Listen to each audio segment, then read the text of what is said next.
Assalamualaikum warahmatullahi wabarakatuh.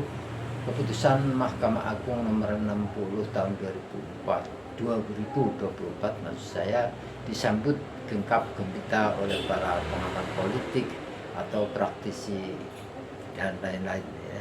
Karena dengan terbitnya keputusan Mahkamah Agung nomor 60 ini menciptakan satu suasana baru di mana yang tadinya ada semacam pemasungan demokrasi sekarang sudah terbuka lebar.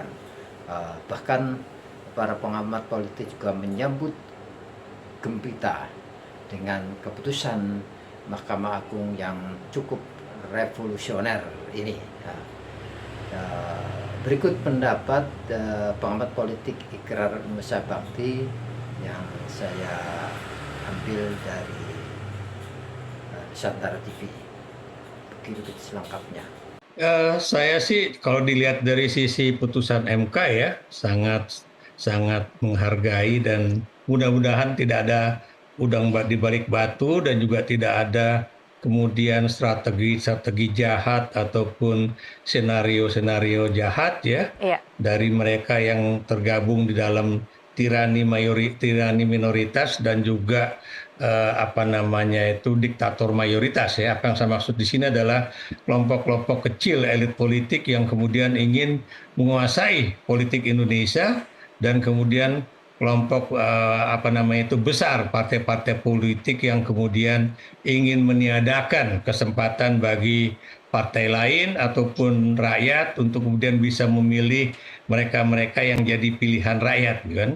Dan dengan adanya putusan MK ini ya, yang tadi terus terang ya, yang buka pertama kali itu Titi ya, karena Titi tadi langsung bikin apa namanya itu WA dan kemudian ditangkap sama teman-teman di Asosiasi Ilmu Politik Indonesia dan kemudian akhirnya menyebarlah itu ya putusan MK itu ke berbagai penjuru dunia ya, bukan cuma di Indonesia ya. Dan Iya. saya sangat senang. Kenapa senang? Berarti masih ada kesempatan bagi rakyat untuk memilih siapa yang benar-benar mereka akan pilih ya. Masih ada kesempatan ya bagi apa namanya itu tokoh-tokoh politik yang boleh dikatakan selama ini memiliki elektabilitas yang tinggi ya seperti Anies Baswedan di Jakarta atau kemudian juga kalau memang nanti Basuki Cahayapurnama juga diajukan oleh PDIP atau misalnya koalisi antara apa namanya itu PDIP dan kemudian mengambil Anies digabungkan dengan calon dari PDIP siapapun dia ya. Sebab kalau tadi kita ikuti pandangan Prof Maruf itu bukan main Prof apa namanya itu Mahfud MD bukan main ya karena yang rupanya yang akan dijadikan kotak kosong ataupun apa namanya itu calon boneka bukan cuma di Jakarta loh tapi ada 36 daerah di Republik Indonesia Iya. ini. Dan itu jumlahnya nggak sedikit ya. Berapa persen dari jumlah daerah yang akan mengikuti pemilu ya. Dan dengan adanya keputusan MK ini, saya juga gembira ya. Mudah-mudahan juga nanti calon dari Banten juga bisa maju ya. Terlepas apakah dia tidak akan maju melalui Partai Golkar, karena Golkar itu sangat kuat untuk masuk ke Kimplas gitu kan. Tapi mungkin siapa tahu PDIP yang akan kemudian mendukung calon yang boleh dikatakan elektabilitasnya tertinggi di Provinsi Banten misalnya kan. Iya. Atau kemudian kita juga lihat ya, apakah kemudian juga di wilayah Sumatera Utara ya, yang selama ini PDIP itu sendirian, bukan mustahil rakyat kemudian juga terbuka matanya betapa jahatnya senario untuk kemudian apa namanya itu mengkooptasi semua partai-partai politik agar mereka itu mendukung satu calon yang didukung atau dinominasikan oleh penguasa negeri ini ya. Baik. Dan mudah-mudahan dengan putusan juga yang misalnya menetapkan batas usia ya, yang Iya. memang sangat aneh kemudian batas usia ditentukan pada saat pelantikan. Semua kan kalau Anda mau masuk SD kan ditentukan ketika Anda mau masuk SD usia berapa tahun gitu kan. Iya. Dan ini berarti sangat jelas ya. Jadi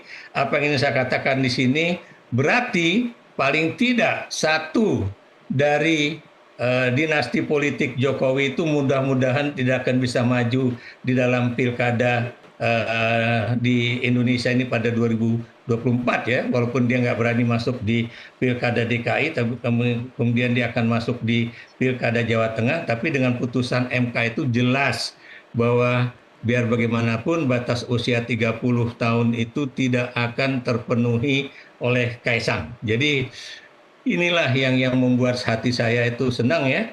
Dan kalau Anda percaya pada agama ya, Anda bisa lihat ya bagaimana komentar netizen dari pagi hingga malam hari ini ya, bahwa mereka mengatakan di atas langit masih ada langit gitu kan, bahwa kemudian Gusti Allah tidak sare apa ya, nggak tidur gitu kan. Iya. Di sini menunjukkan ada kaitan antara demokrasi Indonesia ini dengan pemahaman mengenai religiositas orang Indonesia ya, mengenai bagaimana mereka kemudian ternyata dibantu oleh tangan kekuasaan yang lebih tinggi daripada yang dimiliki oleh penguasa republik ini begitu. Baik, Prof. Ikrar, menarik ya Anda membacanya atau melihatnya hari ini tuh sebagai paling tidak satu dari dinasti Jokowi tidak akan maju. Tapi menurut Anda ini akan benar-benar cukup solidkah tidak akan maju karena mungkin masih bisa di wali kota kabupaten, kira-kira Kaisang mau atau tidak Pak Ikrar? Loh, itu kan untuk semua pilkada kalau nggak salah itu ya, bukan cuma di kabupaten atau bukan cuma di kota saja, tapi juga saya rasa ya itu berlaku untuk semua daerah pemilihan kepala daerah begitu. Baik, kan. Kalau di wali kota atau kabupaten syaratnya 25 tahun Pak Ikrar.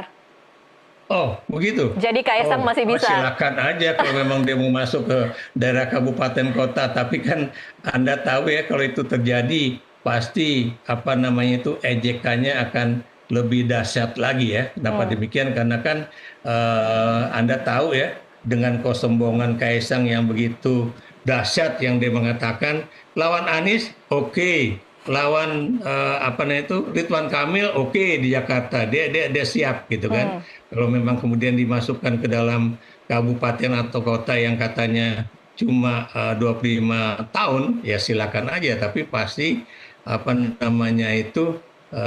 penilaian dari publik akan sangat jelas ya, kira-kira lebih banyak negatifnya atau lebih banyak positifnya begitu. Oke, baik.